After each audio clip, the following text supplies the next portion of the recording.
Deus te abençoe grandiosamente. Eu sou o pastor Gesiel Lima e eu tenho uma palavra de Deus para o seu coração. Neste mês de novembro, toda a DEVEC está lendo o livro de 1 Samuel em nosso devocional. E a palavra que eu tenho de Deus para você, baseada em 1 Samuel, capítulo 1, quero que você me acompanhe neste texto. Verso 1. Ora, havia um certo homem em Ramataim, Zofim, no monte Efraim. O seu nome era Elcana, o filho de Jeroão, o filho de Eliú, o filho de Tou, o filho de Zulfi, um efrateu. Ele tinha duas esposas. O nome de uma era Ana, o nome da outra Penina. E Penina tinha filhos, mas Ana não tinha filhos.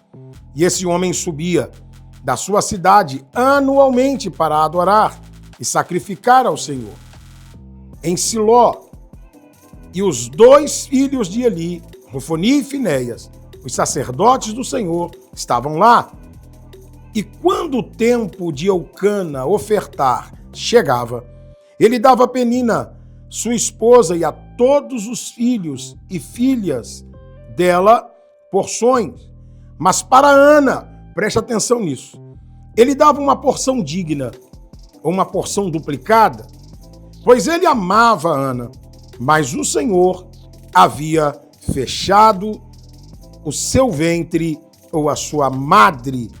Preste atenção nisso. Esse é um texto que confronta. Confronta porque, às vezes, nós temos a dificuldade de entender que o mesmo Deus que abre porta é aquele que também fecha. Parece que no momento em que Deus fecha a porta, ele seria um Deus mau.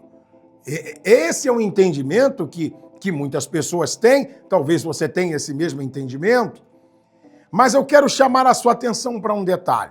A história é conhecida, e eu sei que quem está me assistindo aí agora, não sei de onde você me acompanha, talvez já tenha ouvido falar dessa história. Estamos falando de um homem que tem duas esposas. Por que duas esposas?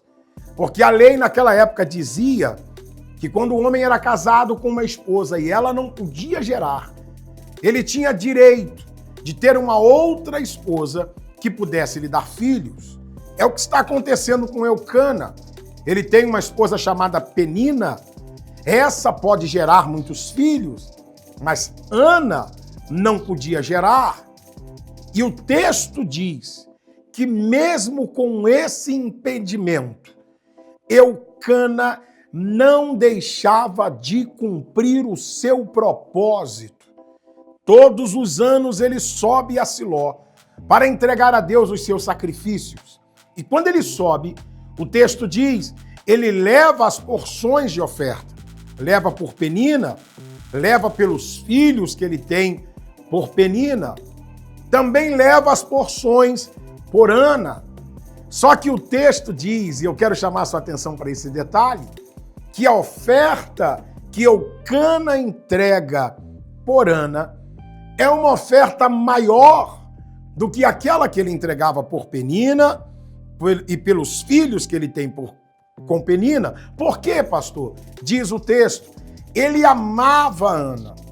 É interessante isso aqui, porque eu percebo a preocupação, já que nesse período uma mulher que não podia gerar pela lei de Moisés era considerada uma mulher amaldiçoada. Elcana sabia que Ana carregava esse estigma, carregava essa dor.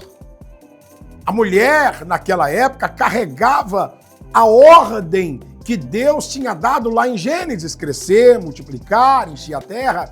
Então, ela casava com essa missão. Quando isso não acontecia, isso trazia frustrações das mais terríveis. Imagina para Ana, que não pode gerar, tendo na mesma casa uma outra mulher que tem muitos filhos. E não apenas isso. Ela não só tem muitos filhos, como diz o texto, que ela persegue, ela zomba de Ana, porque seu ventre está fechado. Mas tem a lei, pastor? Tem, Mas eu quero te chamar a atenção para um detalhe. Qual, pastor? É que o texto diz, Eucana ama Ana.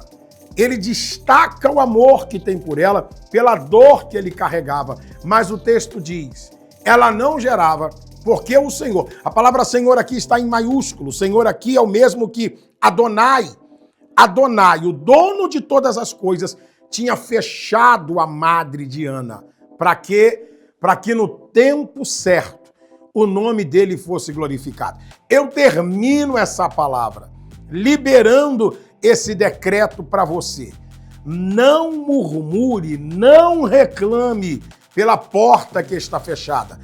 Deus, aleluia, está por trás dessa porta fechada e se aproxima o tempo em que aquele que fechou a porta vai abrir e vai glorificar o nome dele na sua vida. Você recebe esta palavra, meu irmão, minha irmã? Deus te abençoe grandiosamente.